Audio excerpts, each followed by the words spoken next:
خويا العزيز، عيينا. تفضلوا الاخوان.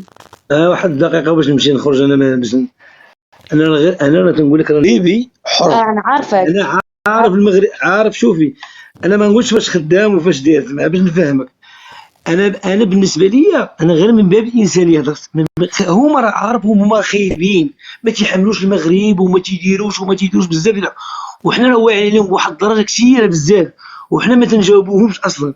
هذاك الله داخل مع واحد السيد ولكن مغربي عارف التاريخ، تيهضر على الحروب اللي كانت دازت على الجزائر وتيهضر، هو يدخل واحد جزائري انا سكت الجزائري هذاك موسخ، ذاك الجزائري موسخ. يعني الطريقه باش يهضر ماشي طريقه ديال شي اي انسان تيكون معصب وتيهضر بواحد الطريقه بشكل عارفين شي داك غير بعدي منه. نصحك انا بعدي منه. انا ما عندي لا قناه لا حتى شي حاجه، انا غير من باب التدخل. انا ما يقدر الانسان يتقبل النصيحه ديالي، يقدر ما يتقبلهاش. انا تنقول شي حوايج انا الحمد لله راه مغربي وساكن في المغرب وخدام في المغرب وخدام مع الدوله، يعني الحمد لله. يعني ربي يسر لي امري وانا قاري وقاري من فوق داك الشيء. الحمد لله الدوله ديالنا. خليني نكمل اخويا، خليني نكمل. الحمد لله الدوله ديالنا عطاتني فرص ديال الشغل عكس الجزائريين، والاغلبيه اللي قرا تيخدم في المغرب. هذه نجي نعطيك كارانتي، انا هذه اللي قرا يخدم في المغرب. يعني انسان شي حوايج انا راه عارف، شي حوايج ما تكونوا نتوما ما عارفينهمش. انا غير هضرت على الانسانيه من باب الانسانيه، ما هضرتش على الجزائر دبر راسها. ماشي الله يعاوننا حنا ما عندناش حنا انا عارف الاغلبيه ديال دوك الناس ما تيحملوش المغاربه وما تيحملوش هادشي واقع لنا معاهم، ولكن غير هضرت على الفيضانات اللي وقعت. يعني يقول الانسان يقول كلمه زوينه، الله يسهل عليهم، الله يدير الله يفعل. حنا ما تنهضرش على الجزائر، هما راه عارفين خايبين. خويا عبدو راه بنيه تحتيه عند المغرب. بلاتي الياس الله يحفظك. هذا بنيه تحتيه عندهم فروعها كلها. لما دار بنيه تحتيه باينين في الردم هما قالت لك السيده خدوي باينين في الردم. انا ما كنبغيش باينين في الردم، فهمتي؟ لما دار الردم ديالو المغربي حر. واش تصنت لي الله يجازيك بخير. انا ما كنبغيش نقاشات ثنائيه ولا ما كنبغيها. صافي اخ عبدو، شكرا جزيلا لك اخي على الله يحفظك خويا، الله يسر الامور اخويا. شكرا. مرحبا. وواحد كلمه الياس الله يحفظك، هذاك المغربي حر راه ما عندوش اعتبرها بدون مستوى. واسمح لي والله يعاون شريف. انا عندي دكتوره، دكتور في علم الاجتماع، سمعتي ولا لا؟ انا كندير الشاف ديالك نتايا، فهمتي ولا لا؟ كتقول خدام في اداره، خدام في الزبل، فين خدام نتايا؟ لا ما نخدمكش معايا شاوش. اسمعي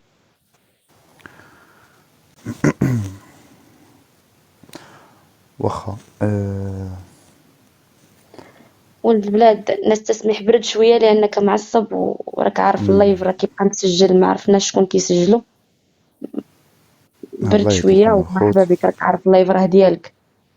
غي الله يجازيكم بخير.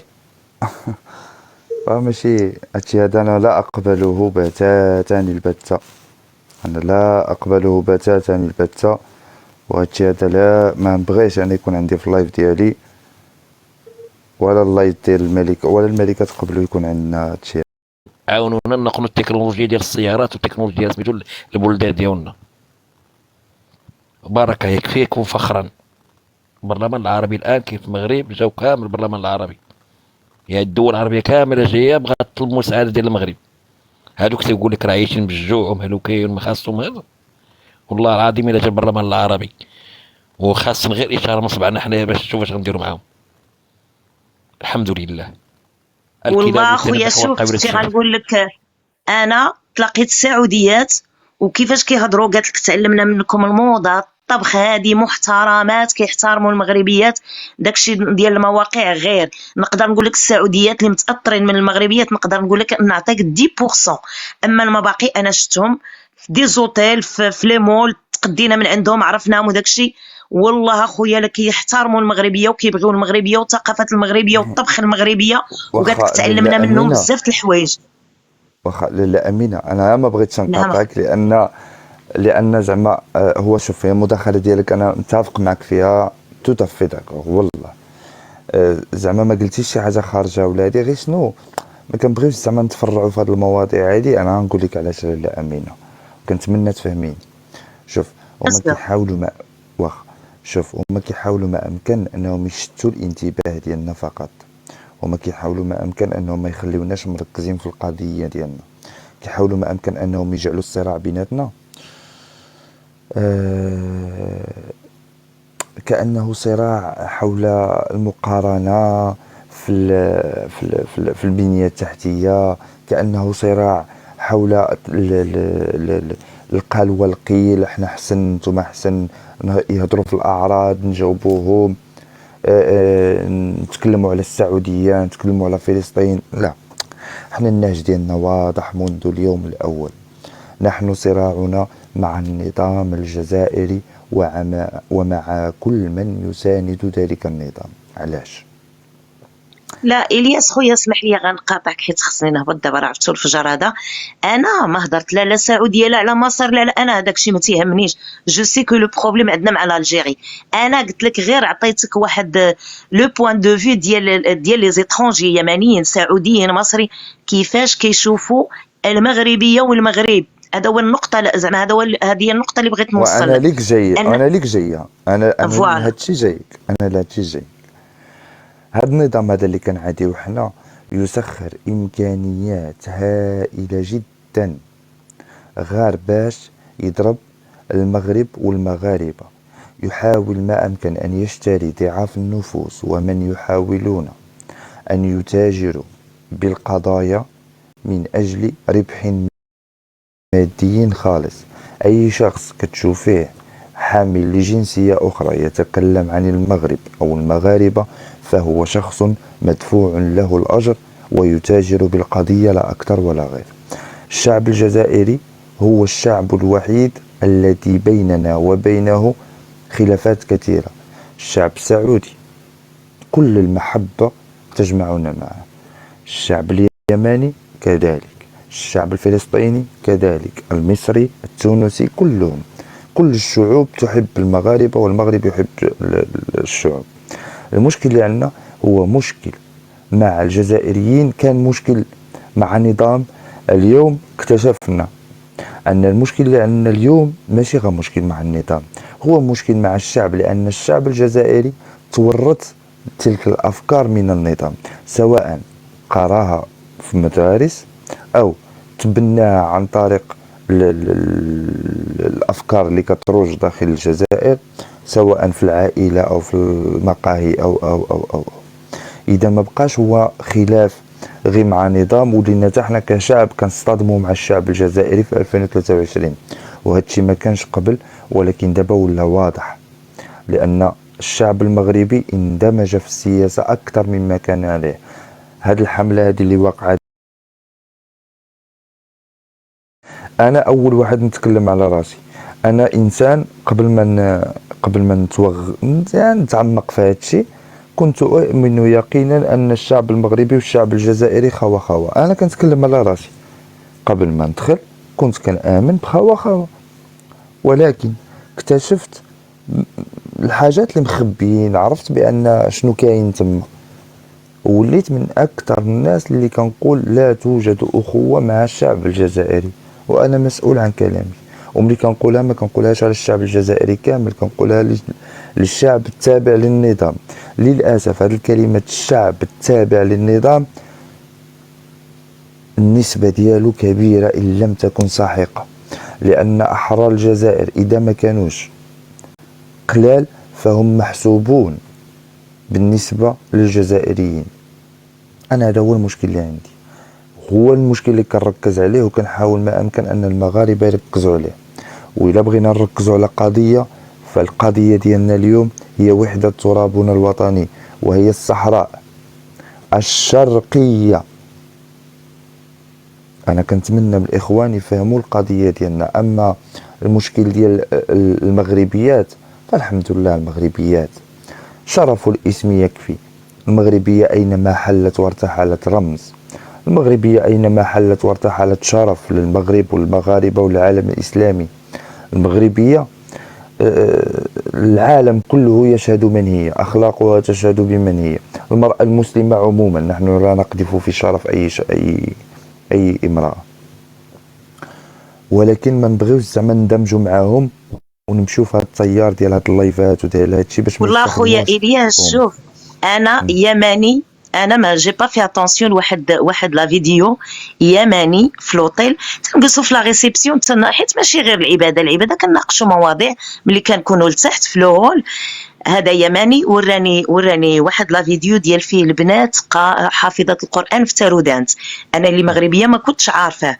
كنقول لك راه السمعه اللي عندنا لا في الخليج ولا في دول اخرين. انا قلت لك سافرت والله اخويا راه غير الحسد والبغض اللي من هاد الناس. صحيح. شوف انا جزائري نقدر نقول لك راه قد والدينا، راه عنده شي 70 عام. بون ما علينا، كنضحكوا بحال هكا. يمنيين، مصريين، سودانيين، المهم عرفتي المسلمين من بقاع جميع العالم. حنا كنناقشوا بحال هكا ويقول لي انت هي المغربيه. معنا درت مداخلات تما، شرحت للسودانيين ووضحت لهم ما عارفينش ديك ديال نهار العيد وهذه حتى ما عندهم مشكل مع داكشي ديال مع مصر على داك نهر النيل. المهم ما علينا، ناقشوا شويه مواضيع سياسيه. وسمحوا لي خديت لكم من وقتكم. لا بلا. مني وضحت لهم هذه ديال نهار العيد قسموا لك يمينني لا قلبهم ضرهم.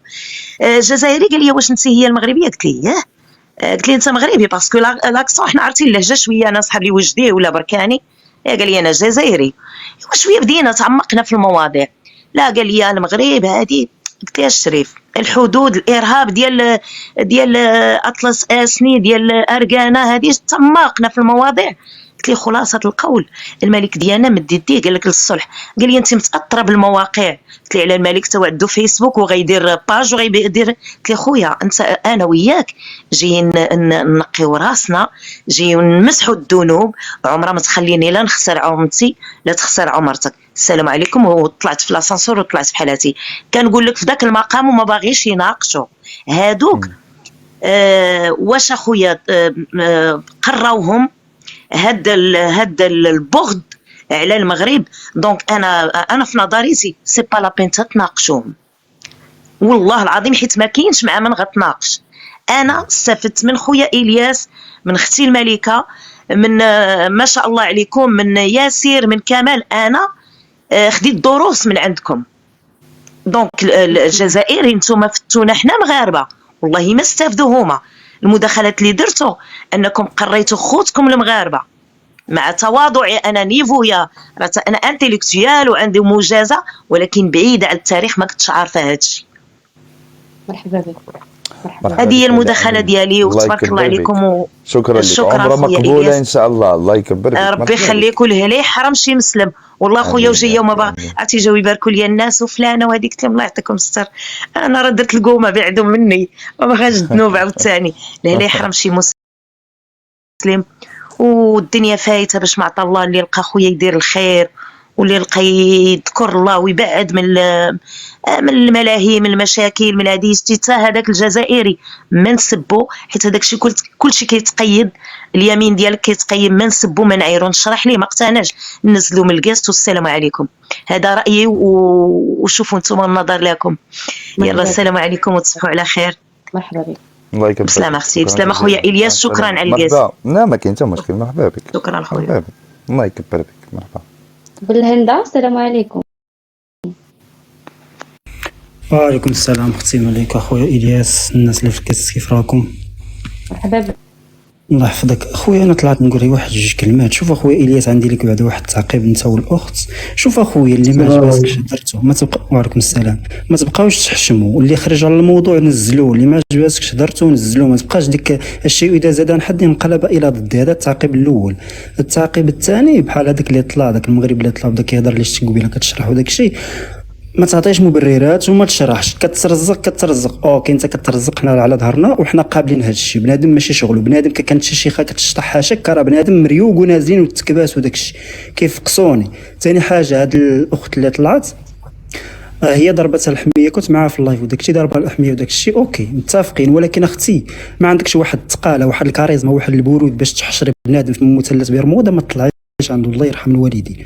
المغاربه اللي يطلع في شي لايف يكون قاد عليه ويقدر يجرو لعنده. ثاني حاجه ديال كيبغيونا ولا ما كيبغيوناش، انا ضد ديك الفكره ديال شي واحد يجي يدافع عليا. ما محتاج حتى شي واحد يدافع علينا، حنا كنعرفون كيفاش ندافعوا علينا. ثاني حاجه ما كاينش اللي كيبغينا الا من رحم ربي. علاش؟ بزاف الحوايج حسدوا كذا. احسن حاجه للمغرب هو البحر، الجار ديالو هو البحر. واحسن حاجه يتعامل مع الغرب. العرب غير حيد عليا، قليل منهم الا من رحم ربي. فما تبقاوش الله يرضى عليكم تبقاو اي واحد العاطفه وداك الشيء حيدوها صاحبي. بقينا كاين بنادم في عقله ما عرف حتى شي ديالنا شي واحد لا حول ولا قوه الا بالله كيمرضونا. وصحاب خاوه ولا طاوه راه كنعرفوا بيننا وبين الله، وكنعرفوا الاخوه راه عندها واحد المعايير وواحد بزاف د الحوايج. غا اجي وقول خاوه ما تبقاش تاخذكم الحميه وتبقى تاخذ لكم صافي شي شويه صاحبي. والله الا كتمرضوا لواحد وحق الله الا كتعصبوه اللي يجي يقول عموما. واخا بالهند، مرحبا بك اخويا العزيز. لا تحزن. شكرا بالهند، الله يكبر بك خويا. الله يكبر بك بالهند، الله يحفظك اخويا. الله يحفظك. لا تحزن. السلام عليكم. تحية الإخوان كاملين. قضية خاوة كتسمع كدور قضية خاوة، واللي كيقلقني صراحة هو الخلاف عليها، ولا خلاف شديد وكبير بزاف. انا كنظن ان واحد تخربيقه واحد تعطى ليها واحد عندي واحد الحجم كبر منها قضيه خاوه.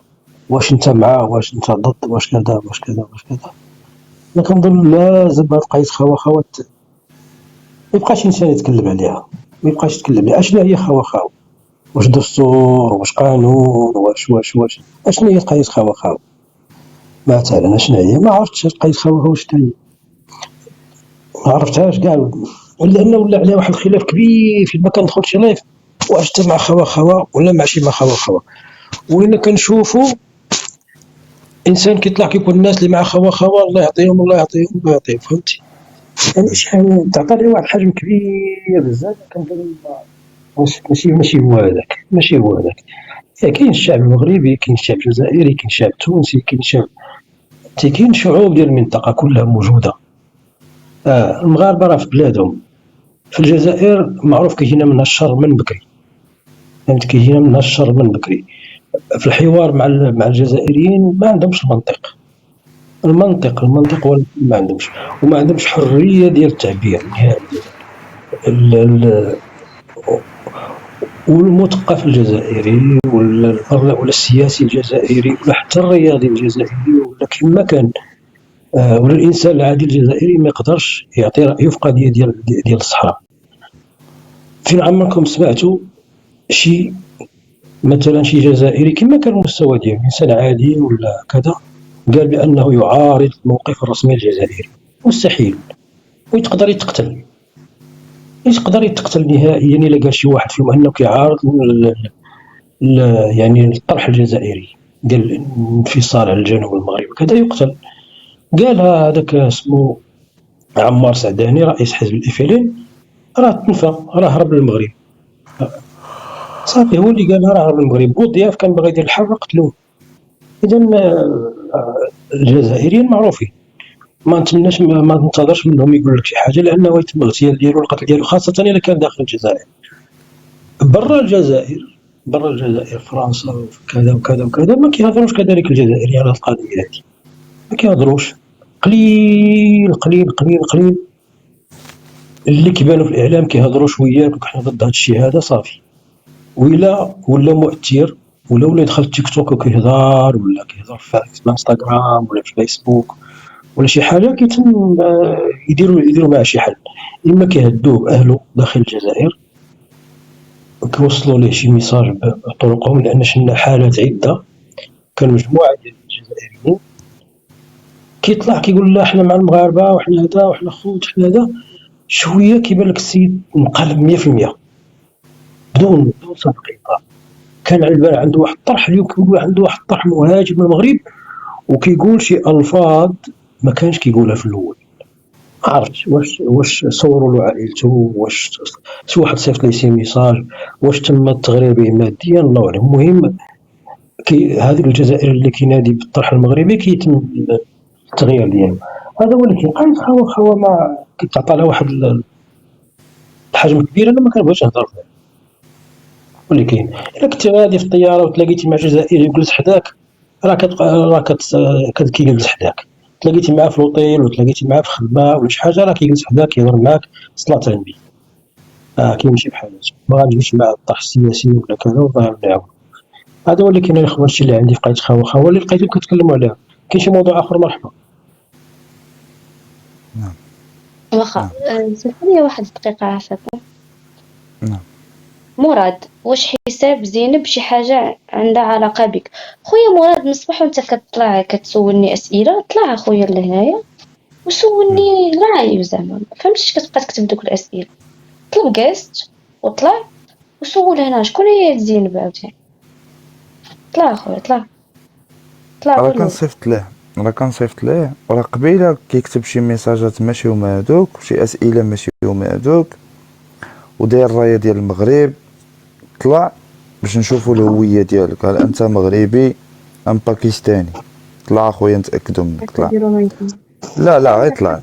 اسئلتك طلع ماشي تالية. طلع اخويا ورينا شكون انت بعدا. وين طلع اخويا طلع نسمعوا الصوت ديالك، نتاكدوا منك بعدا بلي انت منا. هو الاول بعدا عاد داك الساعه نشوفوا لا تيدار. راه كنصيفط لك اخويا. طلع. اوكي اختي نزليني عافاك، راه ما نقدرش نزل. واخا اخويا انا نزلك. مراد طلع، راه كنصيفط لك قبل الانفيتاسيون. طلع او غادي نصيفط لك الخنشله.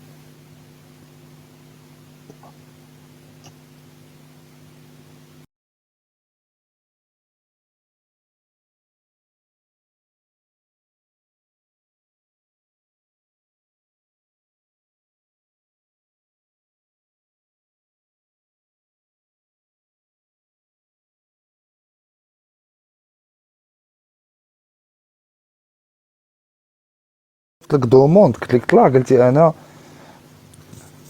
ولكن اسئلتك بعدا وضح لينا هاد الاسئله ديالك شنو كتقصد بها. واش حساب زينب شي حاجه عندك عندها علاقة بك؟ عندها علاقه بك؟ ما فهمناش هاد حساب زينب عندها علاقه بك، فهمنا شكون هاد زينب اللي كتهضر عليها. يلا الله يرضي عليك، يلا اكسبتي مراد وطلع. اكسبتي مراد حسن ما غندير لك بلوك. انا ما كنعرفش زعما الا كنتي مغربي صعيب ان تكون مغربي، لان المغربي ما عندوش هاد الاسلوب هذا. المغربي راه كيطلع كيواجه. يلا بورد الله يرضي عليك. يلا الهونولولو هذيك عياشة وافتخر هذيك.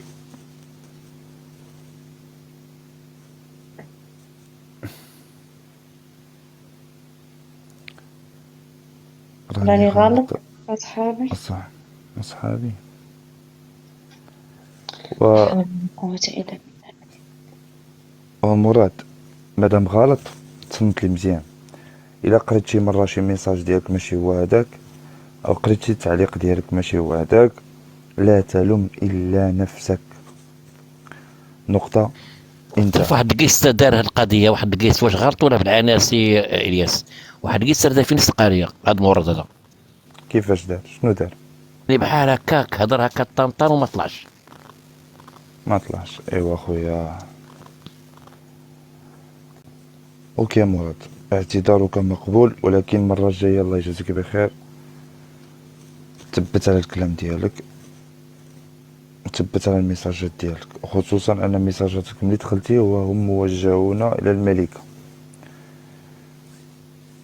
لا المسامح كريم سميرة، ما عندناش مشكل، غير نعرفوا الهوية الشخص وصافي. لان قبيله صيفط الميساج، راه قبيله هادي 2 ساعات باش صيفط واحد الميساج. قبيله صيفط الميساج وشفتو انا الميساج وجاوبتو، قلت ليه طلع، قال لا، قلت ربما.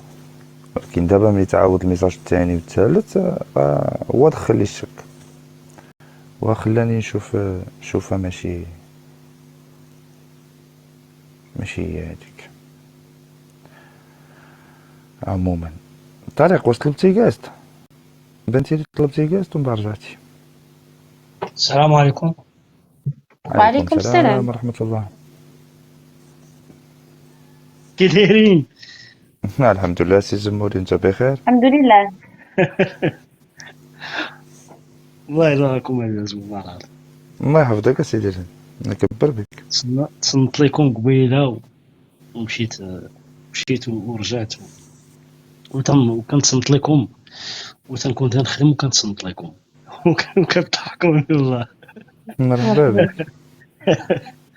مع الاخوان قبيله واحد كتهضروا معاه وكتوريه وريتيه لابياس، درتي ليه الفيديو ودرتي ليه لابياس وكيقولك ما كاش منها، كيقولك هذه ورقتي انا نجيبها، عقلتو عليه شنو سميتو هذاك حكيم ولا فريد ولا ديك القضيه ديال فاش كنتي على هذيك البيان ديال وكاله اللي الانباء قال الجزائريه. قال لك ما كايناش هادي. وريتيه الفيديو، سمعتيه لابياس، هذيك لابياس وكاله الانباء ما الجزائريه. اقتنع لا بمرئيه ولا بمسموع. دوز لي الخطاب كامل، الخطاب كامل نسمعوا. انا عرفتو، نقول له والله واخا يبقى يدير ليه اللي دار، والله والله الا الياس زعما الياس صبر ليه، صبرت يا صاحبي. لا هو واحد الوقت راه غادي يوليو، راه هذا الشيء هذا راه بسيشيكمو وتذهنيا راه ماشي سهل، ولكن راه واحد الوقت راه غيوليو حتى هما بحال غيوليو يستمتعوا هما كيديروا هذه القضيه، لان راه ما يمكنش تكون كديرها كاع لهاد المده هذه وهي راه كضرك، راه واحد الوقت غتولي تستمتع بها كديرها وانت نورمال. ولا دابا هما راه ولات عندهم فكره، راه شكلوا واحد الفكره على الانسان الجزائري، راه ضروري غيكونوا فهموا العقليه تاع الانسان الجزائري كي كيناقش. ربما الاغلبيه ماشي كلهم ولكن الاغلبيه راه عندهم فكره على هما كيفاش دايرين، راه ما تيجيكش بارغيمون كاع، راه ما كاينش عندهم لي زارغيمون، ما كاينينش فقراء حتى في لي زارغيمون، ما يقدرش والله ما يقدر. شتي راه ماشي غير هادو اللي كيجيو عندكم هنايا، والله تبون ما يقدر يدير معكم لي زارغيمون بالله، راه ماشي زعما راه غير هذا الانسان العادي، راه حتى اللي كيحكموه والله ما يقدر يناقش معاك بالله، ما يقدرش، لان ما كاينش شي حاجه قبل 62، ما كاين والو صاحبي. وحتى اللي كاين من 62 لهنا كاين كله كذب وسميتو وبروباغندا ديال اللي خداوها من هذه الدول الشيوعيه ديال الاتحاد السوفيتي، كذب وهذا الشيء اللي كيديروا، ما عنده حتى شي حاجه اخرى من غير انه يبقى يكذب عليك. وهما داروا هذه القضيه ونجحوا وسط الجزائر، راه نجحوا راه ماشي غير المغاربه دابا نتوما اللي لاقين معاهم مشكل، ماشي غير المغاربه، لحقاش انا راه كنت كنهضر معاهم في 2010 في البالطولك وعرفتهم في الواقع وشكلت عليهم واحد الفكره. داكشي علاش قلت لكم انا من وجهه نظري الانسان الجزائري هو غجري بحال الغجر دايرين، راه هذه القضيه راه ماشي غنطول، راه عشت معاهم انا في الاوروب وما كنتش كنبغيهم، ماشي ما كنتش كنبغيهم يعني كنت كنكرههم، هما واحد الناس اللي مستريسيين. الانسان الجزائري هو انسان ستريسي لان تاريخه كامل هو مستريسي، فبالتالي زاد عليهم عاوتاني هذاك لا بروباغوند ديال الاتحاد السوفيتي، ولاو عطاوك واحد الانسان اللي غير صالح نهائيا. راه ابرياء في هذه القضيه هذه، راه ابرياء والله الا ابرياء. راه حتى التوانسه التوانسه لاقين معاهم مشكل كبير مع محلول الحدود. ما تعقلوش نتوما، راه فيكم اللي صغار، انا عقلت على الحدود فاش كانت محدوده، ما راك 44 وعقلت على الحدود فاش كانت محدوده. الحدود فاش كانت محلوله راه انكرويابل، راه انسان همجي لحقاش انت سديتي عليه، ولا سديتي على واحد الانسان وبديتي كتعطيه لا بروباغوند غادي يعرفها. هو كيعتبر راسو على انه هو البليفور، هو الجنس الآري، هو القوي، وزيد عليه بزاف ديال الكذوب فيما يخص القوه ديال الانسان الجزائري، وفيما يخص الذكاء ديال الانسان الجزائري، وفيما يخص يعني شي حاجه اللي هو اللي حرر الناس، هو اللي حرر افريقيا، هو بسببه انت خديتي الاستقلال. هادشي هذا كامل راه كتبقى تعاودوا للانسان، راه كيولي بحال هكاك. راه عاشرت انا الناس اللي جاو، قلت لكم راه كنت في الاواسط ديال التسعينات، راه كنت في الاوروب، وتما راه كان غير شويه شي 4 سنين من بعد ما طاح جدار برلين، وكتعامل مع هذوك الناس اللي جايين هما في الاصل عندهم انظمه شيوعيه بحال رومانيا، بحال البولونيين، بحال راه ما كاينش بنادم، راه ما كاينش، ومساكن تيقلبوا على ما ياكلوا الماكله. وكانوا الايطاليين مع الكاثوليكيين كانوا كيتعاملوا معهم مزيان لحقاش كانوا عارفينهم جايين من انظمه شيوعيه، ما كاينش الله، ما كاينش الكنيسه، ما كاينش الدين، ما كاين حتى حاجه. فهذوك اللي كيسموهم في الايطالي كانوا كيسموهم الكاريتاس هما واحد ديال الكاثوليك ديال الكنيسه الكاثوليكيه، وتيعطيوهم الحوايج وتيعطيوهم الماكله 2 المرات في النهار، والماكله والحوايج والدوش. خويا الزموري واحد الدقيقه الله يعطيك الخير. شوف راه نعم. حشومه خويا الملكه تكون تحتنا خويا، تكون هي تحتانيه. والله الا حشومه بالله، انا حشمت صراحه الله. انا قلتها الاخ الياس هو يطيح القس ويطلع الاخوان باش تكون الاخت ملكه هي الفوقانيه. ماشي مشكل، مرحبا ويلي لا لا زوينين. لا مشكل، والله لا مشكل. تحياتنا اخوان. الله يكبر بيك. انا والله ما رديت البال، ما رديتش البال. الدار دارها، الدار دارها. بالعكس مرحبا. واخا يلا انا نطيح الكاس وانا نطيح. طيح في الدرج الملكه، طيح في الدرج، طيح في الدرج. مرحبا بكم. واحد دقيقة نطيحوا الكاس.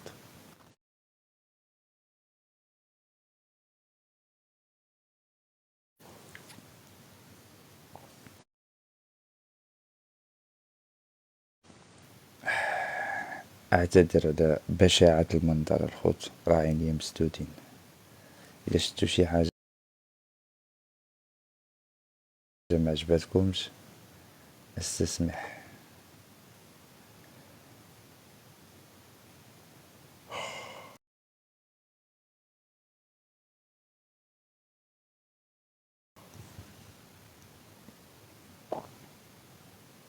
ستو الكام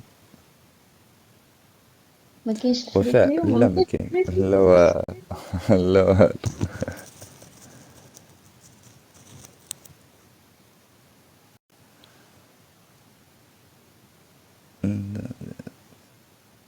انا قلت لكم اعتذر لبشاعة المنظر، صافي طفيت.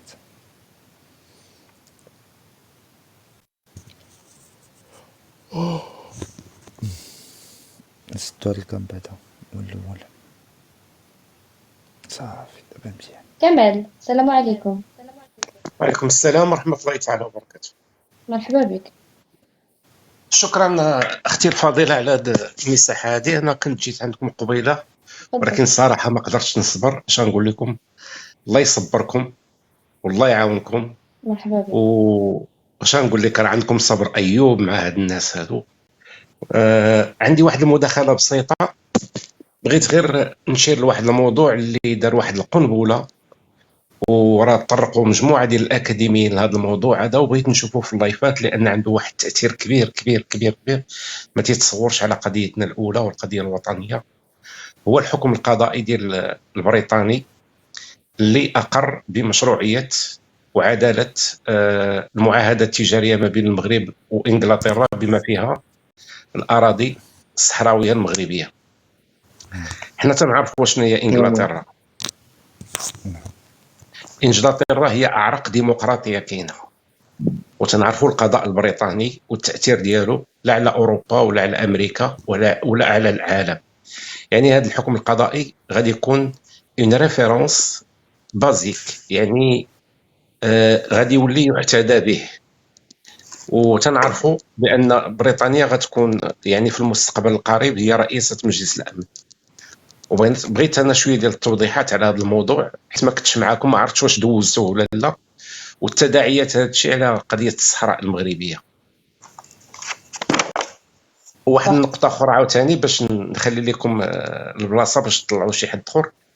يا الله يخليكم الاخوان، راه الناس راه زيغونا على المسار ديالنا، والقضيه الجوهريه ديالنا حاليا هي قضيه الصحراء الشرقيه.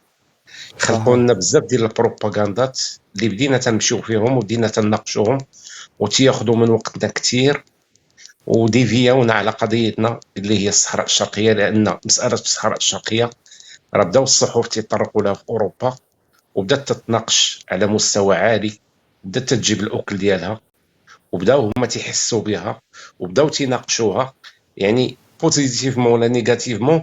حددات عندهم واحد التاثير وواحد الرجه، نبقاو متشبتين بها لان هي الجوهر. المسائل الاخرى تتبقى ثانويه. وشكرا اخي الفاضل. واخا شكرا سيدتي جزيلا الفاضله. اخي كامل. واخا شكرا جزيلا. مرحبا بك خويا الله العزيز. يكبر بك. مرحبا بك. زموري. انا بغيت غير نسولكم، ونزل ما تنبغيش نبقى بزاف فوق فسميتو، تنبغي دائما نقول غير شي حاجه عليك. واخا. واش بغيت غير نعرف واش عندك. واحد دقيقة الله يجازيك بخير. خليك معنا الزموري في زموري. الله تفضل تفضل. السلام عليكم الاخ كريم، ديروا لنا واش راكم صافا لاباس؟ صافا الحمد لله. مالكم على الصباح صبحتوا تناحوا كي الكلاب، راكم كي الكلاب تتناحوا، روحوا صلوا اوقاتكم. حاكمك والله، حاكمك أكبر كلب في العالم، علمكم النباح وأصبحتم أبناء كلاب أمثالك. الله يديم اخلاق، الله يديم اخلاق. طالب كاست وطالع بلاتي وحيد وعندك وبالك وانا جيت في الاخر تقول لنا لو كنتي انت انسان كنتي غتطلع وغتقول انا بغيت نناقش معكم فكر معين وغتبين على المستوى الثقافي والاخلاقي ديالك، ولكن بما انك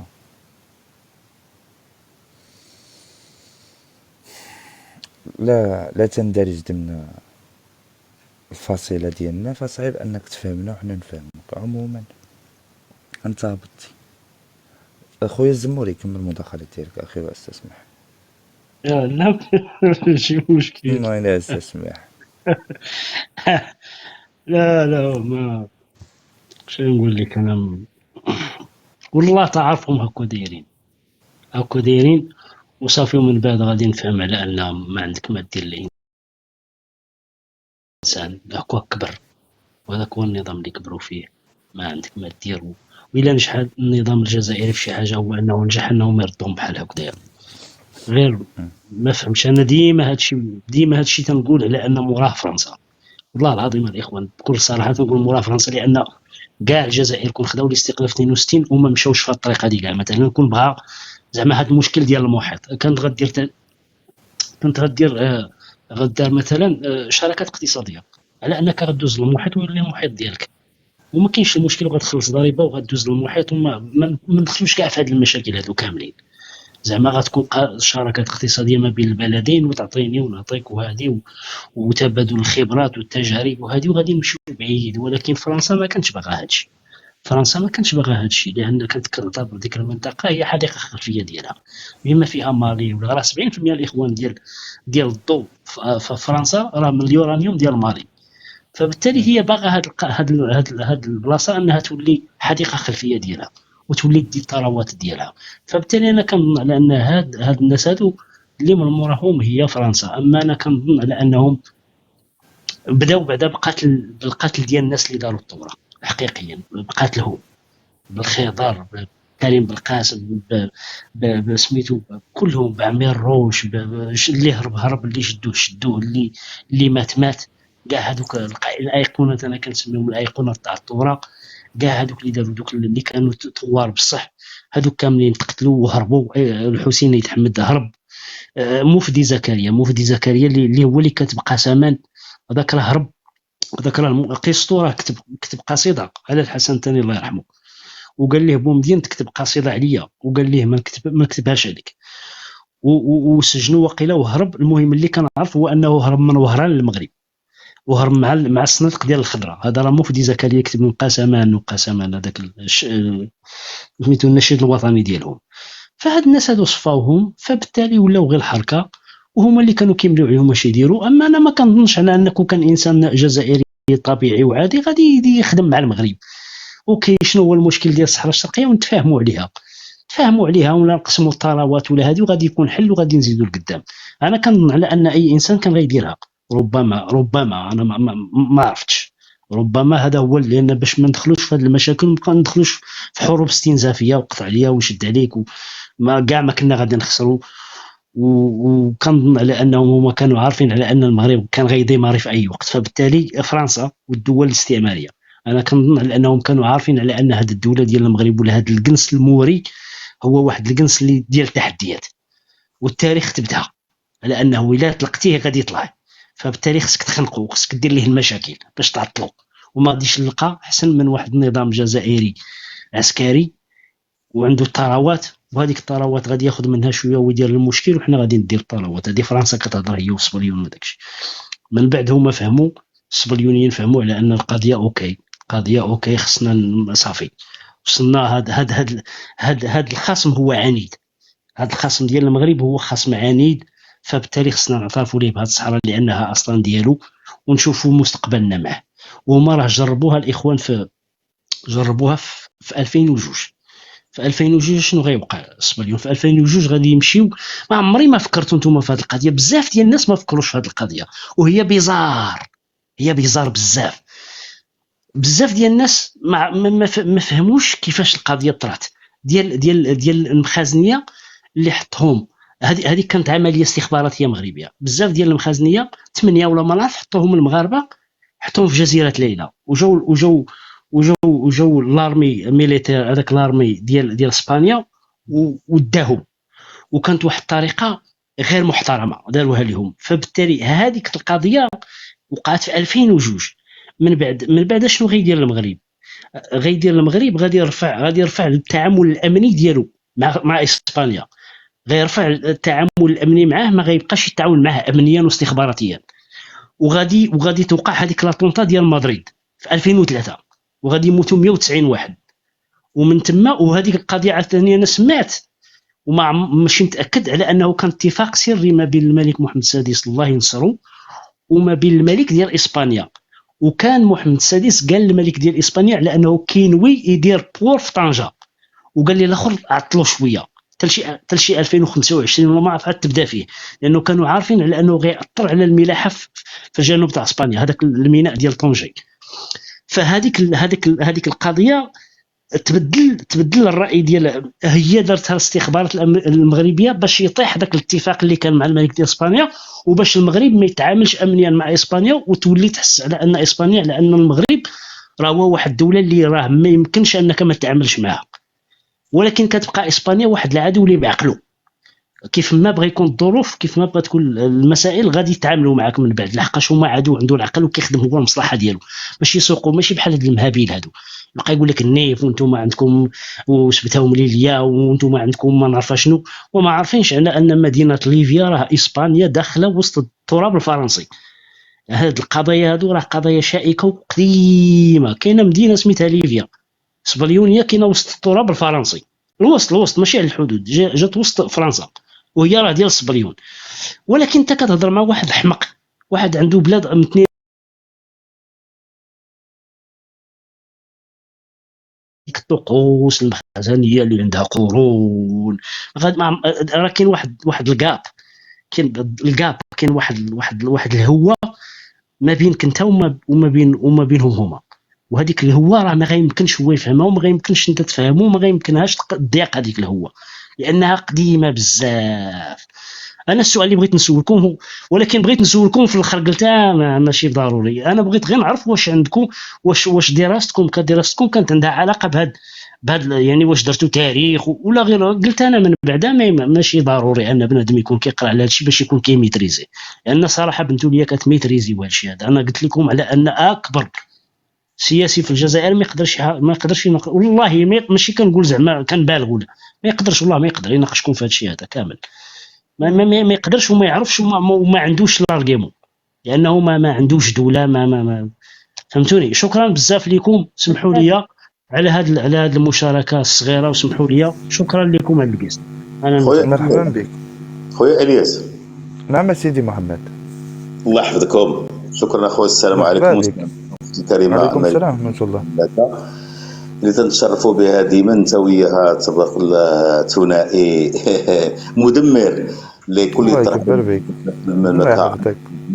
انا التفاعل مع الاخ الزموري اقول له تحيه لزمور من هذا المنبر الكريم، لان عرفتم انا في الخندق حين كنا نواجه بالحقيقه ماشي في المنابر، في الواقع في الخندق ديال البنادق بين ايدينا، وكنت اجد بجواري زموري ويعطيني الطعام، ماشي الطعام، كسرة خبز أقول. وكان المغاربة ينعمون بالحرية والأمان. أجد بجواري الزموري، من هنا أحيي الأخ الزموري من هذا المقام.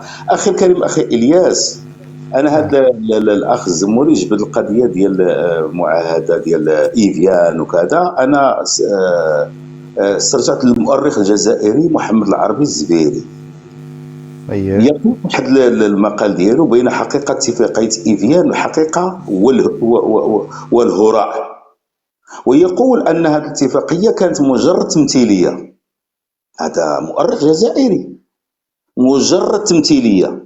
ويقول أني طرحت السؤال على المرحوم كريم بالقاسم القبيلي، هو كان رئيس الوفد الجزائري المفاوض مع فرنسا. نعم.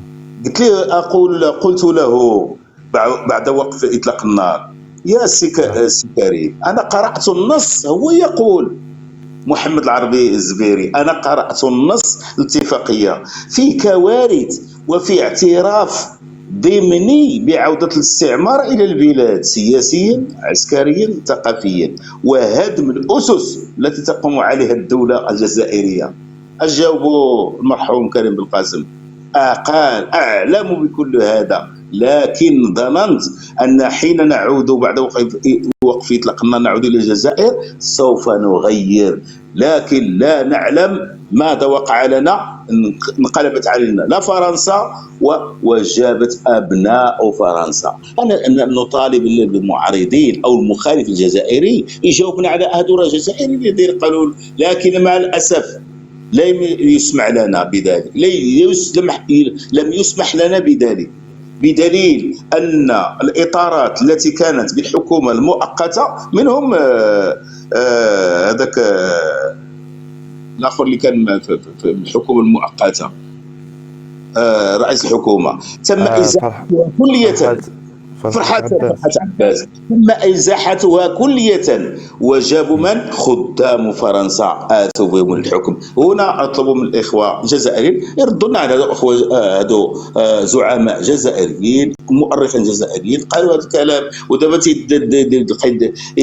ديكوا علينا حنايا لا وانتم. جاوبونا على هذا اتفاقات إفيان. مؤخرا بغاو يعدوا شي بنود على ما أظن، وناض المؤسسة الرئاسية أو المجلس الرئاسي في فرنسا ورفض مراجعة هذه الاتفاقية. هنا ما هو السر في هذه الاتفاقية؟ فيجيبون عنها. ولكم كلمة. واخا واخا بغيتي مداخلة مع الأخ محمد؟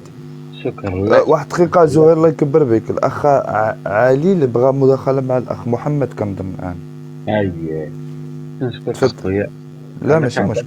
أنت والأخت الملكة بنت المغرب مدرعات المغرب. الله يحفظك الله يكبر بك أخويا. والهاون ديال المغرب. أنا وياك غير قبيله هاد اللحظة في واحد اللايف من واحد الأخ جزائري، واحد جوج طلبة جزائريين، وعطاهم واحد الدرس واقتنعوا بداك الطرح اللي عطا الأستاذ محمد. كنحيا ما بيني وبين هذاك الشيء باش نضحك انا وياك. كنعيط بينا كنا في اللايف، لقيت في اللايف ديال سيد الياس مع اخت ملكه بنت المملكه. هذه تحيه لك. وهذا هو المبتغى الاستاذ، هذا هو المبتغى، لان طلبه جزائريين مشاو مقتنعين بالفكر ديالك ومشاو كيستمعوا ليك. هذا فخر ليا وفخر الاخوان المغاربه، وافتخر بك الاستاذ، وكنفتخر بخويا الياس واخت ملكه. الله يكبر بك. هذا هو بغيت نقول لك اذا ما تستنوا واحد الله وتحيه خويا الياس. لا هذا شرف ليا خويا الياس والاخت ملكه. هذا عطيتوما شرف اسود الاطلس. كنفتخر بكم. سمحوا لي الا خطأت، الا كان شي اختطاع ولا شي حاجه سمحوا لي. اخي العزيز بالعكس مرحبا بك اخويا. والله يكبر بك اخويا الياس. الله يكبر بك. ولا بغيت نتمنى اخويا الياس نزلني دابا. الله يكبر مرحبا بك. نورتيني اخي العزيز، والله نورتيني. الله يكبر بك. الله يحفظك. الله يكبر بك المملكه. الله يحفظها لينا ويخليها لينا ويخليكم دائما. وكدير واحد المجهود اللي هو كبير. سمح لي اخويا الا قطعت، الا كان شي اختطاع ولا شي حاجه سمح لي بزاف. لا بغيت لا ماشي حتى مشكل. واخا الله يكبر بك. الله يكبر بك. السلام عليكم. مرحبا بك. السلام عليكم الشباب. وعليكم السلام الحسن. واحد دقيقة، أعطيني واحد دقيقة الله يجازيك بخير. ناخذ مروان. السلام عليكم. السلام عليكم. أهلا خويا إلياس. أهلا أختي ملكة. مرحبا. اللهم لك الحمد. الله يحفظكم. بدلت البروفيل راكم عارفين. واهلا بجميع الاصدقاء اللي كاينين هنا الله يبارك فيك. الاخ محمد، الاخ زهير، الاخ محسن، وجميع الاخوه المغاربه اللي كاينين في الكومونتير. اخي الياس، اختي الملكه، اللي نقدر نقول لكم بالنسبه لي انا شخصيا، الله يرحم لكم الوالدين، الله يرحم لكم الوالدين، الله يرحم لكم الوالدين. غتقول لي علاش مروان قالها وبقى كيعاود فيها؟ هنالك بزاف ديال الاسباب، ومن ضمنها انه كتبينوا لنا الجار ديالنا اللي حدانا كيفاش كيفكر، وبانه كاين بزاف ديال الاشخاص اللي هما جزائريين اللي هما باغيين يعرفوا الحقيقه، وحيت كاين اللي واحد الاغلبيه ديالهم اللي هما معميين، هما باغيين يبقاو عميين. حيت الله عز وجل سبحانه شنو قال؟ يا محمد لن تهدي من احببت ولكن الله يهدي من يشاء. هذه في نقطه بوحدها، واحد الايه ديال اللي بغى يتهدى هو يعني الانسان خاصو يحاول يشوف النظره ديالو، يحل عينيه، ماشي يبقى مغمض عينيه وكيكتب على راسه. واش فهمتي؟ راك فهمتي شنو بغا نوصل لك؟ يعني نتوما كتحاولوا تبينوا الانسان، تبينوا ليه بانه راه هذا هو الطرح. شوف هذا الطرح هذا اللي عندنا حنا، وسير بحث مع راساتك وقلب وديطايي وشوف شكون اللي معاه الصح. بالعكس مزيان، لان الانسان تما في ديك الارض حنا ما عارفين عليه والو.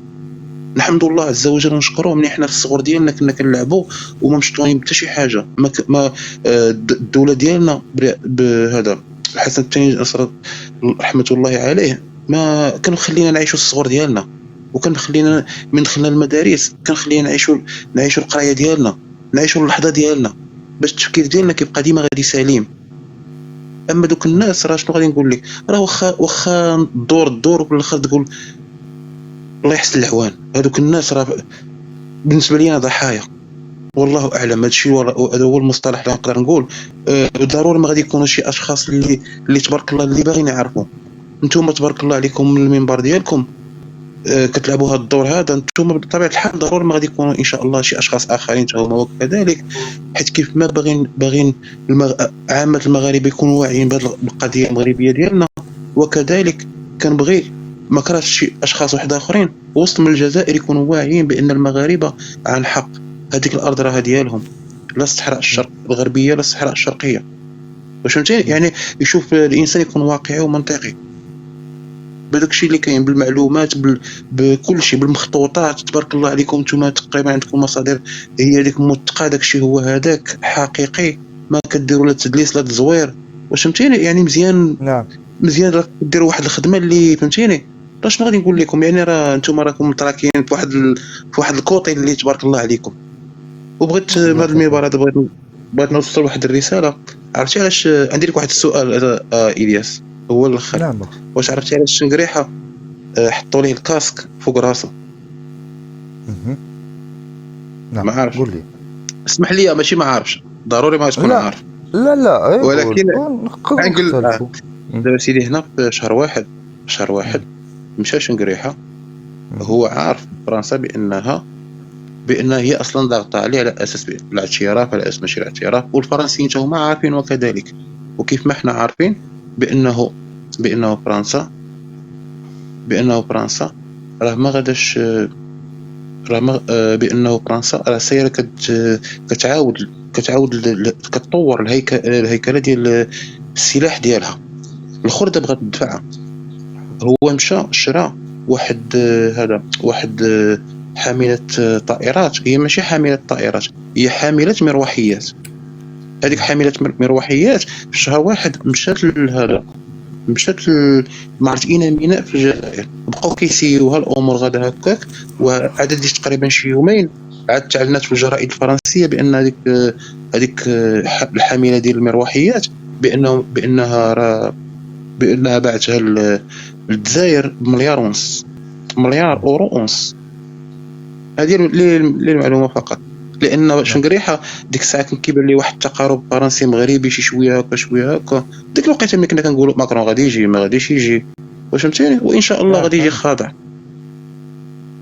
راك عارف هذاك السياق ديال شهر واحد كيفاش كان. حيت تبارك الله عليكم راكم شادين السياقات ديال نهار بنهار وكاع، ماشي حتى السيمانه ولا بالشهر. المهم هذه هي الكلمه اللي عندي اخويا الياس، مراقب وتبارك الله اخبار عليكم. المنطقه، مرحبا بك خويا مروه، الله يكبر بك، الله يحفظك. الله يحفظك. نصاحب وقيله ياك؟ لا مرحبا بك، خليك معايا. اصلا راه دابا غنسدو الريدو لان الاعين مسدوده. خليك معايا. هبط. لا هبط بوحدو، عنده يكون طار ولا طير واخا. الحسن السلام عليكم. عليكم السلام ورحمة الله. طريق لاباس بخير؟ الحمد لله شكرا لله بخير. ومن الصبح وانا نحني فيكم طلع ملي كانت الاخت تكلم مع واحد قال له عمر واحد مطني. شنو قال؟ كان يتجادل مع القنابل النووية والتجارب. ما كنسمعوكش. قلت لك من الصبح وانا نحاني، ودخلت المجموعه الثانيه فيها علي باريش وفيها الراي المغربي وفيها السبخه وفيها يعني احنا ولاد الصحراء يعني نتكلموا عارفين بصراحه. مرحبا بك. عندي نصيحه للاخوه، الله يعطيكم الستر، ونصيحه لاخواننا في المغرب كامل. هذيك المجموعات ديال بوصباح الازرق وديال المرتزقه اللي ما كان ضابط الملف، الله يعطيكم الستر ما يتسمي يتكلم عن الصحراء، الله يطول اعماركم. على الاقل يمشي يستفيد، يدخل المجموعات، عندنا وثائق، عندنا معطيات تاريخيه، نعرفوا الارض، نعرفوا الجغرافيا، نعرفوا التاريخ، حتى تكون حجج ديالنا. ما كندخلوش باش نقنعوا شي حد بان الصحراء مغربيه. الصحراء مغربيه احب من احب وكره من كره، وبالتالي اي شخص بغى يطلع معاهم يكون ضابط ومتمكن من التاريخ. ومعك حق، يعني انت راك حقك ما تحتاج كاع تدافع عليه، انت في ارضك، وبالتالي حتى اللي يطلع ما فيها باس يكون يراجع شويه الدروس يستافد، ما فيها باس. بالنسبه للجزائريين غادي نقسمهم انا لشقين. كاين شق اللي يعني مقهور حتى هو محتجز، مقموع، مضطهد، تنهب ثرواته، يعيش ما يعيشه الناس في المخيمات، يعني الناس اللي يعتبروا محرطين وعبيد في المخيمات، يعني مقموعين. العصابة في الجزائر أحست بأن قضية الصحراء قد حسمت إلى الأبد، وبالتالي لجؤوا يعني جندوا الذباب الإلكتروني ديالهم. أنا شفتو راك مؤخرا كل مرة كيخرجوا موضوع كذا، فرار الجنود المغاربه، الشرطه كذا كذا، وكنمشي وكيجرونا النقاش اللي بغاو هما. كاينين جزائريين عقلاء نناقشوا معاهم، والان كاين نقاش حول يعني حول البوليزاريو، انها عالة على المجتمع الجزائري وعلى الميزانيه ديال الجزائر. كاين هذا النقاش. عندي انا علاقات يعني مع اخوه جزائريين محترمين للامانه، يدافعون عن المغرب ويقولون بأن البوليزاريو ما هي إلا شماعة لاستمرار العصابة الحاكمة بالجزائر وكبرنات فرنسا، يعني للحفاظ على مصالح فرنسا. ولا كان الوقت إن شاء الله مع الوقت متأخر نتكلم لكم على الاتفاقية ديال إيفيان، وما كاين لا استقلال لا مليون شهيد ونص تحكم الجزائر. شكرا. تستنزف ثرواتها. اول مره تدخل عنا ياك الحسن؟ اول مره تدخل. لا كنتابعكم، ولكن للاسف ما كتطلعونيش. لا ما يمكنش ما كنطلعوكش لان ربما كيكون ليست عامره ما كتوصلش النوبه وصافي.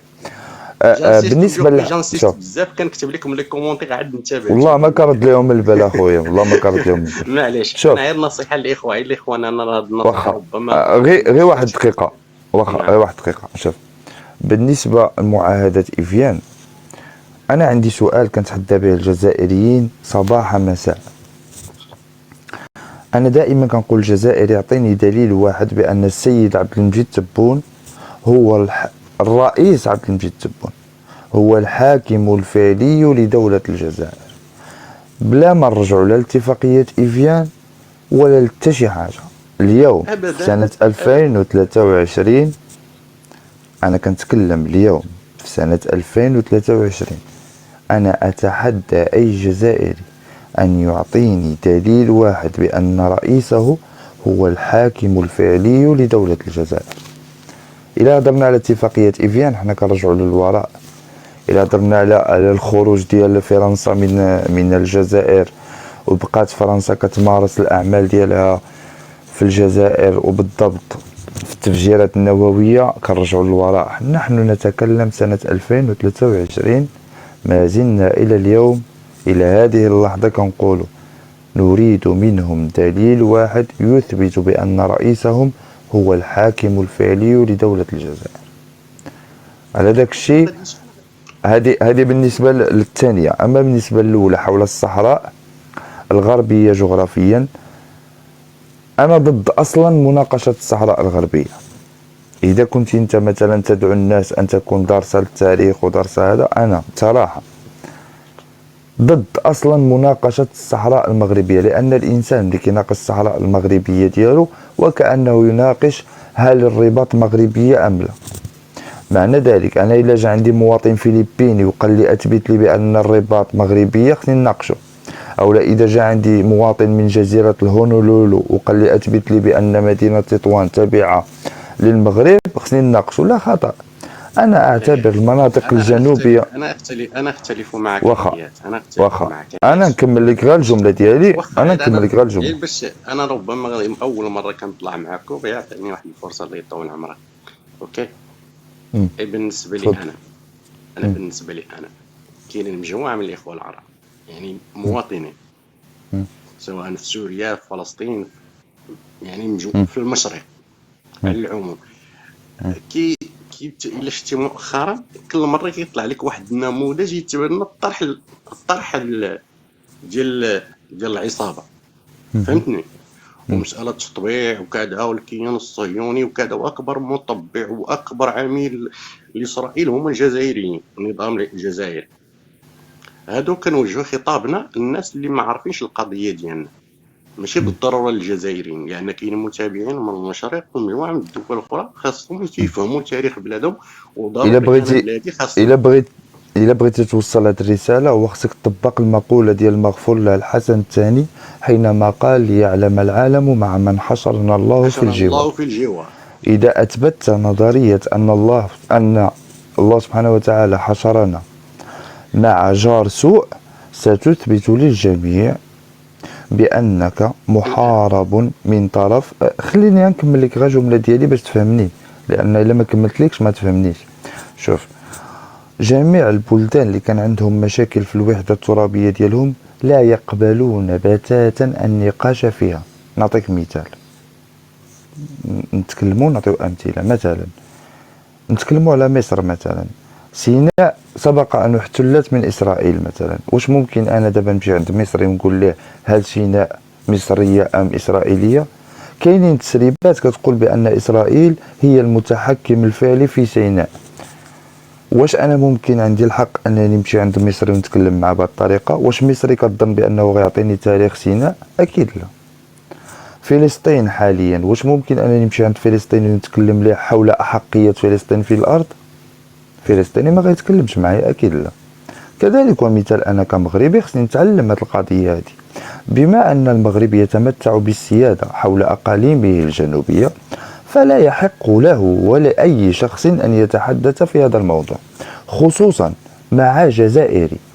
والدليل على هذا الشيء والسؤال المضاد على هذا الشيء، انا ملي سولني جزائري حول وحده التراب الوطنيه جوابي سهل، نقول ليه اعطيني باي صفه ساجيبك، اعطيني من انت لاجيبك عن وحده التراب الوطنيه فقط.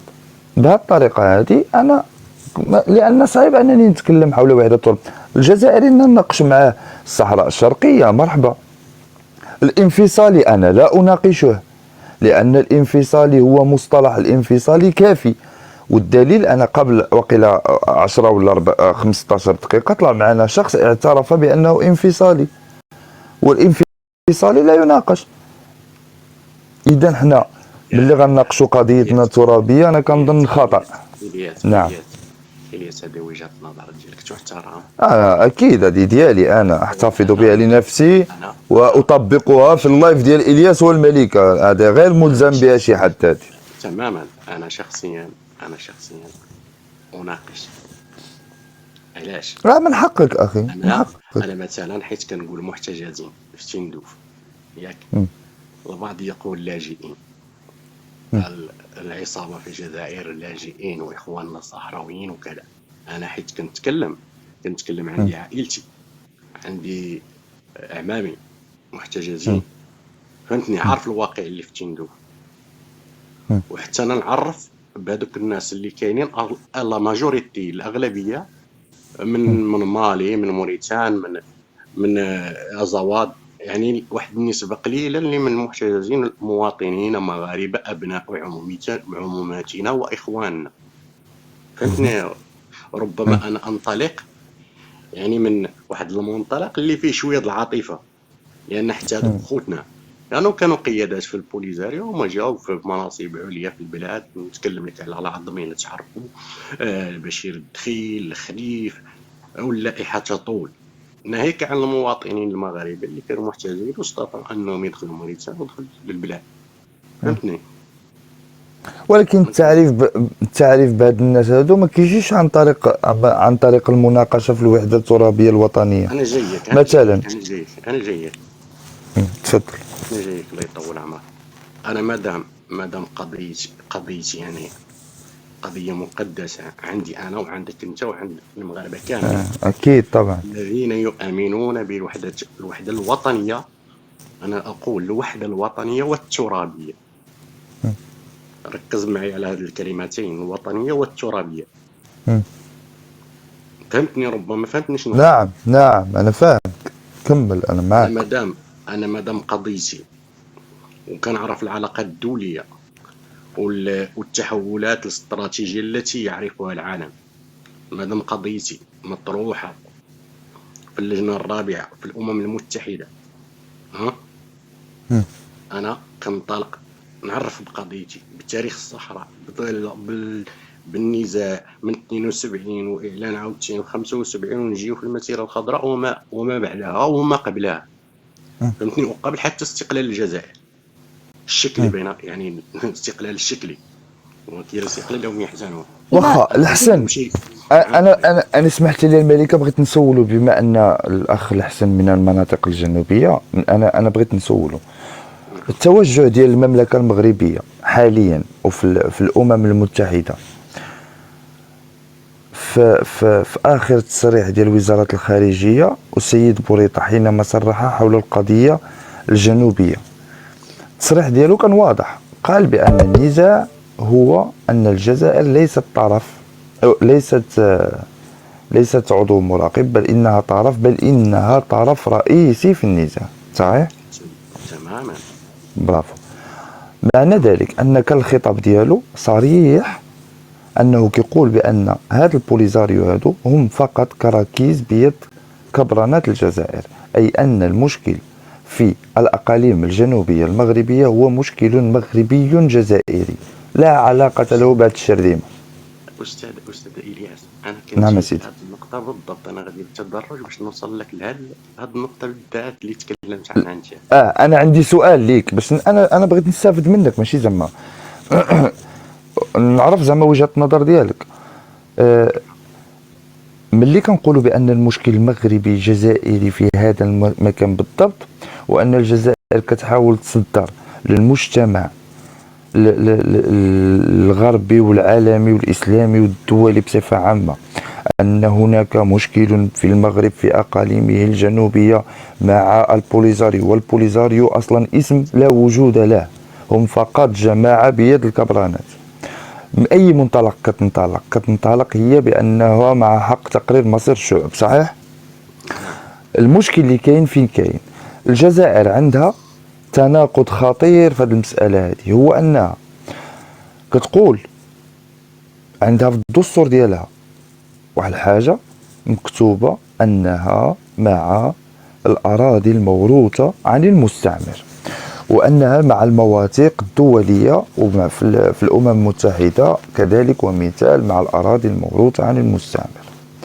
المغرب كان الأقاليم الجنوبية كانت مستعمرة من طرف إسبانيا اعترفت بمغربية الصحراء.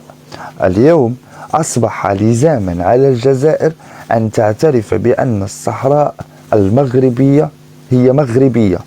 لماذا؟ لأنها حتى وإن كانت تاريخيا لا تنتمي للمغرب، حتى وإن كانت، فهي أراضي موروثة عن المستعمر.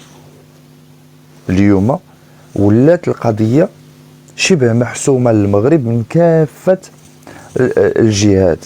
يعني أنا كنظن إلا ركزنا على العدو الحقيقي اللي هو الجزائر، به باش غنفضحوا مخيمات الدل والعار ودوك خوتنا المغاربه اللي كاينين تما. انا وجهتي هذه، انت بغيت نعرف زعما وجهه النظر ديالك في هذا الشيء هذا. تفضل. كتقاطعني بزاف الياس استسمح، انا ندير ميوت دابا. انا لا يخليك باش نتفاعلوا، ما كاين مشكل.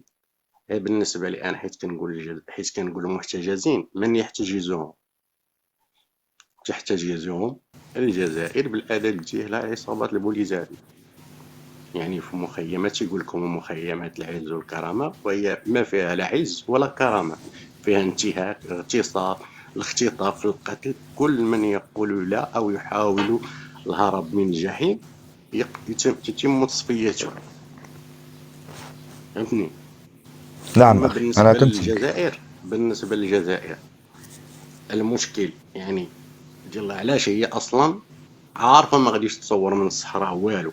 يعني راه المغرب حسم الامر في الارض عسكريا باش ما بغاو تنمويا، وحتى بالناس اللي كانت تتامل يعني بالفكر الانفصالي من داخل الاقاليم الجنوبيه من المملكه ما بقاش. يعني ربما شفتو كانت تدارك في العين واحد الوقت، في الداخله، في السماره، في الطنطان. وبالمناسبه يعني الطنطان منين طلقت جبال البوليزاريو للاسف نعم نقصات هذيك الحده. يعني حتى التمويل اللي كان كيجي من الجزائر ونروق الانفصاليه الداخل ما طلع، يعني ما بقاش. الجزائر تحاول بكل ما اوتيت من قوه، وهنا حتى نقول الجزائر اقصد النظام الحاكم في الجزائر، العصابه الحاكمه، يعني اداه فرنسا في الجزائر. طرقتي للصحراء الشرقيه، فين غادي نتكلموا على صحراء صافي سالينا منها، والجزائر ما كاينش. غادي نحن نطالبوا بالصحراء الشرقيه وبالاراضي، ونجبدوا الملف ديال طرد ديال المواطنين المغاربه في 75 350 الف، والاستيلاء على ممتلكاتهم. وفهمتني يعني هذيك جرائم ضد الانسانيه، وجرائم ضد الانسانيه لا تتقادم. ونطالبوا عاوتاني بمحاكماتهم الاسرى المغاربه اللي كانوا في حرب الصحراء في السجون الجزائريه، لان الجرائم كما قلت لك ضد الانسانيه لا تتقادم مع مرور الزمن. وراك شفتوا بينوشي الا كتعرفوه في امريكا اللاتينيه، بينوشي ديال سميتو ديال البيرو راه تحاكم، يعني واخا كبر، يعني ديك الجرائم اللي ارتكب كتتبقى. انا حقي مثلا اعمامي انا تعتقلوا تما، وكان اللي تقتل فيهم، وكان اللي تعرض للتعذيب، انا نتابعهم في المحاكم الدوليه ومن حقي. وهذا من هذا الشيء باش كتخاف الجزائر ديما الاستعمار، تقريض المصير. وعلاش كتكيل بن كريم كاين شعب الا جينا نتكلموا كما قال عمر هلال في قامت القيامه في الجزائر، لانه ورك لهم على كما تقولوا الوتر الحساس. قال لهم بالمنطق باش كتكلموا غنتكلموا على الشعب القبائلي اللي هو شعب اصيل سبق كاع حتى الجزائر.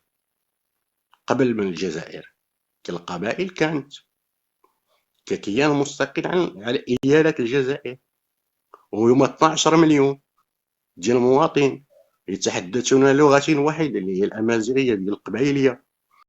وبالتالي قامت القيامة في الجزائر. المغرب صرح سفيره في الأمم المتحدة ونسي أنهم يسلحون عصابة منذ السبعينات بالسلاح والأموال والإعلام وكل شيء. الآن كما النقاش الآن راه حول الصحراء الشرقية، بخيت المشكل ديال الصحراء كلشي الدول حتى الدول العربية عرفت حقيقة الجزائر. كانوا بعض المواطنين العرب في المشرق ما كيعرفوا الجزائر، كيقولوا 1.5 مليون شهيد و1.5 مليون كذبة. تلقى عبد الناصر تيقوا فين ما كاينش 1.5 مليون شهيد. انا نعم خويا. انا الا سمحتوا لي واحد الدقيقه الله يكبر بكم. انا عندي سؤال لحسن. نعم أختي مرحبا.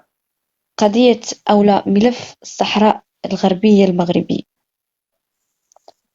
دابا حاليا في أين إيطاب واصل ليها؟ ملي صافي تنقولوا اللجنة الرابعة شنو تنقصدوا بها اللجنة الرابعة. حاليا؟ اللجنة حيت في الأمم المتحدة شكون اللي طرح أصلا بعد القضية ديال الصحراء في اللجنة الرابعة شكون؟ المغرب ما علينا، أنا جاوبني على سؤالي. نعم. الملف تطرح في اللجنة الرابعة حاليا، ليطاب اللي وصل ليها ملف الصحراء الغربية المغربية فين وصل؟ أين إيطاب وصل ليها؟ ملي تنقولوا اللجنة الرابعة شنو كنقصدوا بها؟ اللجنة الرابعة صافي المجلس الأمن في 2007 ملي قدم المغرب الحكم الذاتي ما بقاوش يتكلموا على شي حاجة سميتها الاستفتاء لاستحالته، وحتى الاستفتاء ديال تقرير المصير اللي كان وافق عليه المغرب هو اللي طرحه. لا استسمح بلاتي، لا باش لانه خصنا نجبدوا القرار ديال الامم المتحده من الاول حتى الاخر من سنه 1965 عندما طرحت اول قرار بقبولها لملف الصحراء وتكلمت فيه. من بعد ما كان درجوا المغرب سنه 1963. لا هذا ماشي سؤالي هو حنا درجنا ملف الصحراء في هيئه الامم المتحده الجمعيه العامه لجنه تصفيه الاستعمار. اللجنة الرابعة لماذا؟ لتصفية الاستعمار. تصفية الاستعمار من طرف من؟ من طرف المغرب مع ضد اسبانيا. برافو عليك، انسحبت. حاليا اللجنة الرابعة عندها مكونات أخرى، شنو هي؟ تمام. شنو هي على الحسن؟ أنا كنسمع ليك. هي فض النزاعات السياسية بين بلدان. يعني الملف دابا حاليا ديال المغرب اللجنة الرابعة لتصفية الاستعمار هذيك ما بقاتش سهلات، المهمة ديالها سهلات. دابا حاليا من بعد داكشي ديال انه تطرح الاستفتاء، واول مرة ملي تطرح الاستفتاء ما تطرحش باسم المغرب، خاصك ترجع للقرارات ديال الامم المتحدة وتأكد منهم. عاد من بعد تم قبوله من طرف الحسن الثاني، ولكن من بعد الحسن الثاني ما وافقش عليه نظرا لتدخل الجزائر ودمجات ضمن في المخيمات جنسيات اخرى مثل مالي والنيجر وموريتانيا وهادشي كامل كنعرفوا. نعرف التركيبه. دونك هادشي كامل خليه عليا. دابا حنا وصلنا لواحد المرحله اللي هي نهائيه. شنو هي انه المغرب فرض الاطروحه ديالو اللي خدم عليها من 2007، بل قبل 2007 خدم عليها. هذه هي النقطه اللي شرت ليها وانت دابا لا انا بغيت نوضح لك، لانه اللجنه الرابعه ملي كنوض انا نتقابح مع جزائري وهو تيعلن ان المغرب بلد محتل، فانا كنعطي المصداقيه لذاك الجزائري حسب كلام الحسن الثاني. ملي كنناقشه انا امتى نناقش الجزائري؟ ليعلم العالم مع من حشرنا الله في الجوار. اي أنا لا أريد من العالم أن يعترف بمغربية الصحراء، لأن حتى البرتغال يعلمون جيدا أن للصحراء ملك وسلطان في قديم الزمان. حتى البرتغال. يعني خلينا من هذا الشيء كامل. حتى الأمم المتحدة تعلم جيدا أن تلك الأراضي هويتها مغربية. حتى الإنسان الذي يدعي أنه انفصالي لو سألته عن القبائل غيعترف أنه معقلي. إذن هو حساني ابن عم الشباني، إذن عاش في المجال الحضاري من طنجة حتى القوير، وهذا حسب التاريخ. إذن أنا إنسان جزائري صراحة نقدر نعطيه واحد المسألة، نقدر نبين قدام الناس أنه فاقد الشيء لا يعطيه، وأن لا خوف على المغرب ما دام هناك شوية ديال الخرابيش كيتربصوا بالمغرب ما فاهمينش حتى القضية. سؤال مطروح هو سهل. اللجنة الرابعة مكوناتها سهل، يقول لك الاستعمار أي يزيد شنو عاوتاني. إلا دخل هيئة الأمم المتحدة حاليا غيلقى لغة الأمم المتحدة تعترف حاليا بالحكم الذاتي. دخل وقلب راسك وشوف. إذا أنا الآن فين واصل الملف ديال الصحراء؟ واصل للشريف للحل السياسي اللي تطرح في آخر قرار ديال الأمم المتحدة. انت اخويا ما عارفش وكتناقشني في قضيه انا نحترمك لو كنتي جزائري وعندك شويه الوعي في قضيه وهميه نقدر نهضر معك فيها. اما نتايا بدون علم ولا وعي بارامتر ديال عقلك لاعبين لك به، علاش انا غنبرص معك راسي ونعرف بقضيه وهميه اصلا؟ بالعكس انا نعرف بالقضيه ديال سبته ومليل يا مازال هذه وجهة نظر ديالك أستاذ الكريم. لا والله أقسم بالله أخي الكريم، حتى زعما صراحة. اسمعيني أستاذ، أنا يعني كنت في فنزويلا، يعني المؤتمر العالمي للشباب، كنت في جنوب افريقيا في 2010، كنت في 2017 في روسيا، يعني مجموعه من الدول ياك كنشارك في مجموعه من الالتقاءات الدوليه، وكيكون فيها هادشي ديك الشعوب المستعمرات اللي كان ملي كانت تيمور الشرقيه من داك التخربيق، وكان كيطرح هذا النقاش على مستوى اعلى، ماشي هذا النقاش على مستوى يعني اقليمي بالجزائر والمغرب العربي ولا هادي، على مستوى الدولي. يعني حتى من امريكا اللاتينيه، وانا كنت في يعني منظمه شبابيه، كان ماشي دوك يعني يساريه، كندافع على الاطروحه ديال المغرب، على بلادنا، فهمتيني، يعني ماشي كنمثلوا الدوله، ولكن كمجتمع كناس مآمنين بالقضيه كيمشي كيدافعوا عليها. وبالتالي انا بالتعريف بقضيتي، والتعريف حتى بالترويج كاع السياحه اللي في بلادنا، يجيو يديروا السياحه عندنا في الداخله وفي العيون وكذا، فهمتيني كيفاش. ماشي اما الجزائر الان كان كتقول انا ماشي طرف. شفتوا رد الفعل ديالها مع اسبانيا في الموقف الاخير ديال اسبانيا، سحب السفير. البرتغال نعم استاذ. شكرا اخويا.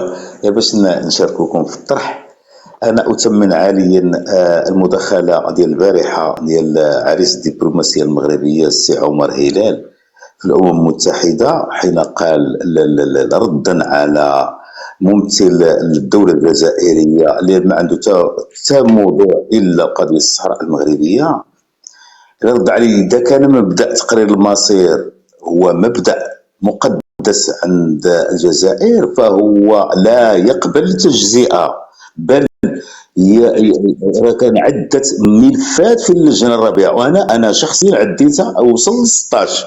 انا اظن ان وصلت في اللجنه الرابعه كان 16 ملف. لماذا النظام انا الاخ الحسن بحال نوجه لك انت في الطرح المغربي نعترف بذلك، لان من خلالك نطرح الاسئله. لماذا هذه اللجنه الرابعه يختزل هذا الملف بالضبط من طرف الصحراء المغربيه، بينما هناك انا عديته اكثر من 16 الى 18 ملف، هناك متورطه في الولايات المتحده الامريكيه وفرنسا وبريطانيا وعده دول. ونحن نقول الحرب اللي نشات ما بين بريطانيا والارجنتين، الجزر فوكلاند، والقصه معروفه. هذا انا اخي ما اعيب. لماذا هذا النظام؟ انا والله العظيم نقول لك صراحه، هذه ازدواجيه المواقف في النظام الجزائري تعجبني. حين استولت في التسعينات روسيا على جزيره القرم والصمت، سيلونس راديو. حين عاوتاني هذا بعد الحرير اللي وضع اوكرانيا، الشرق كله الاوكراني بداته روسيا، سيلونس راديو. انا طالب بالنظام الجزائري يكون متوازي. اذا كان مبدا تقرير المصير، هونغ كونغ مثلا استعمرت قرن ونيف، وماكاو اسم الله عليك، وماكاو. لماذا هذا النظام ما يقولش لنا لا يجب على انا زيدوك شي هذا الاسلوب دابا الحوار راه سمعنا في 58 بغينا نرد. شوف هذا الحوار هذا راه سمعنا من جهات اخرى قبل ما الجزائر دير الريش او تنابي تقرير المصير في 58 في استرجاع طرفايه. عرفتي شكون تكلم علينا؟ اسبانيا وفرنسا وعده والمعسكر الشرقي وانتم. وانا نقول لك صراحه، شوف 69 استرجاع سيدي افني تكلبت علينا الامم. راه المغرب محكوم اخي الكريم، نقول لك الصراحه، ليس انا كانني مغربي، لان تكلمت عن الامم نفس 69. واش نتوما تقارنوا مع اسبانيا وديروا وتفعلوا وتركوا 75 نفس الشيء؟ لكن هذه المره ناض لنا واحد النظام وظيفي في شمال افريقيا حرضته الشواكر ديالها في فرنسا، حرضوها لتحول دون نهوض هذه الامه. وانا اقول والله العظيم عندي احساس ستنهض الامه المغربيه عاجلا ام اجلا. ولكم كلمه. شكرا اخ محمد. عند رجال يعني وعداله ديال القضيه، واحد كيدافع على قضيته على قضيه عادله. اخوان والله ما فهمنا، ولكن الصراحه عيبنا. هاك راه راه تقريبا واحد الساعه كنا في النقاش مع الراي المغربي، وربما كتعرفوه. الله يودي. نعم. يعني حتى من الداخل ولاد الصحراء يعني باطين، وكنا كنتناقشوا نيت على هذه الكراغيله على الحرطان اللي كنقولوا لهم حنا العبيد اللي في تندفو. وكاينين اخواتنا ما كان حنا عندك حب الود بيننا وبين المحتجزين، ما كنسبوهم ما والو، لان عارفين مغلوبين على امرهم. نعم نحن كذا. شوف اخي الحسن، انا رساله لك اخيره زعما غير انا كنوعدك انا والملكه كن على يقين لا خوف على النقاش حول اقاليمنا الجنوبيه في هذا اللايف هذا. اما زعما في لايفات وحدين اخرين نحن غير مسؤولين، اما زعما في هذا اللايف هذا الا كنتي كتحدث عليه فكن على يقين. لا ماشي عليكم، انا كان داخلين واحد المجموعه ديال الجزائريين ودايرين واحد الخبر ان فرار 840 ولا هدرت عليه، انا هدرت عليه قبل ما تدخل، ربما انت ما سمعتنيش انا ملي هدرت. لا سمعتك يعني ما كاينش هذا الامر. كيقولوا واحد 40 رجل امن مشاو سياحه وحرقوا ما عرفت شنو. انا لا يوجد الخبر، هادشي ما كاينش. انا عندي اخوان اللي كيدافعوا باستماته في الجيش الملكي المغربي، كيدافعوا. عندي انا كان عمي تبارك الله راه في الرباط، كان ضابط في سيزيام ريم، يعني راك عرفتوا تبارك الله سيزيام ريم وما ادراك ما سيزيام ريم، متقاعد دابا راه ساكن في الرباط. الحمد لله يعني عارفين، حنا عارفين قوتنا وقدرتنا على مواجهه اي عدو، كان سواء الجزائر وغير الجزائر واسبانيا ولا المانيا ولا اي دوله حاولت التجرؤ على المغرب. راه المغرب وقف حتى موقف صوت ضد روسيا في سميتو في القرار الجزائر صمتش تكلمتش. ديال اوكرانيا جا روسيا كتحترم المغرب، يعني الدبلوماسيه المغربيه قويه، موقفها قوي، المغرب في ارضه في صحراءه، وحتى الشعب راه متشبت بارضه بوطنه. واش واحد ما لاقي الخير كيدير لاشين على الحليب؟ انا نطمع هو كاع ما حرر راسو يحررني انا، فهمتني؟ نعم. بالتالي لا خوف عابل. انا غير كنقول باش ما نعطيهمش فرصه، حيت هما اشنو كيدير النظام الجزائري دابا عنده مشاكل داخليه فعليه، عنده ازمه داخليه خانقه، تصدر ازماته للمغرب. حرق الغابات، المخدرات، الدعاره، الويل كحل.